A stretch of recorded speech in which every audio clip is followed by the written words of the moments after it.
मेरा दिल कर रहा है कि तुम्हें गिरेबान से पकड़ के सलाखों पे दे मारो। तुम्हारा ना? किसने मना किया? मेरे असूलों ने, मेरी तरबियत ने और मेरी खानी ने। ये वो तीन चीजें हैं जो तुम्हारे पास ना तो है और ना ही कभी हो सकती। आराम मारना, आराम जान ले ले मेरी, आराम, आराम मारना।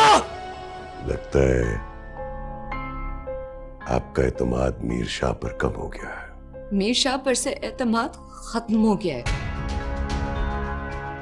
मुझे नहीं लगता कि आप अब हादी के लिए कुछ कर सकेंगे।